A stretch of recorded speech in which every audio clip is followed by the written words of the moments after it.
Erick Thohir, kita harus move on dari Sintayong. Dilansir dari iNews, Menpora sekaligus Ketua Umum PSSI Erick Thohir meminta kita untuk move on alias melupakan juru taktik asal Korea Selatan Sintayong, guys. Ya, pasalnya dia bilang kita kan mesti move on. Kalau kita move on sama Patrick, ya kita juga move on dengan Sintayong gitu. Nah, untuk tim nasional, kalau nggak perform, ya gitu. Walaupun sebenarnya, kalau secara pribadi, saya kurang gitu suka karena membangun strata kepelatihan itu perlu waktu. Waktu saya masuk PSSI itu kan jelas, antara Sintayong dan Indra Safri tidak bisa komunikasi.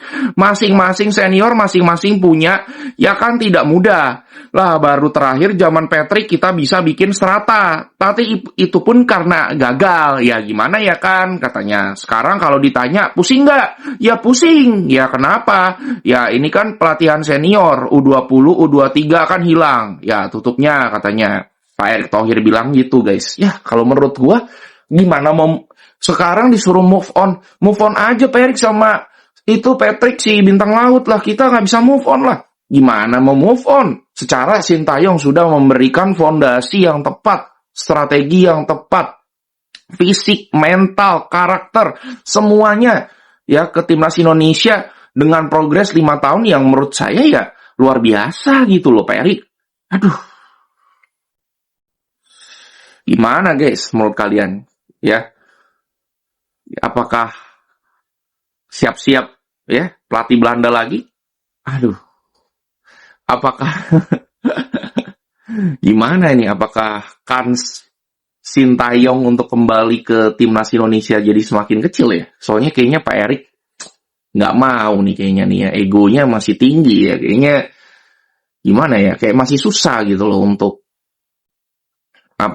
untuk pilih lagi gitu. Padahal ya kalau minta maaf atau segala macem ya bisa aja gitu kan.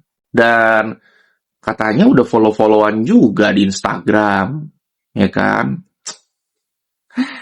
Nggak tahu deh guys, coba kalian tulis di kolom komentar aja ya. Pak Erick itu lagi kayak di tempat makan gitulah, entah yang ngerekam siapa, dia cuma ngerekam suaranya doang gitu. Jadi kayak ada rekaman bocor gitu loh guys, perbincangan. Jadi ada siapa yang nanya-nanya gitu loh mengenai STE balik nggak nih sama Pak Erick Thohir. Nah, di situ tuh rekaman itu akhirnya bocor. Nah, kita nggak tahu tuh ya, apakah Sintayong bakal balik apa enggak ya, we don't know gitu kan. Gua nggak tahu ada Pak Erick ini ada personal nggak sih kayak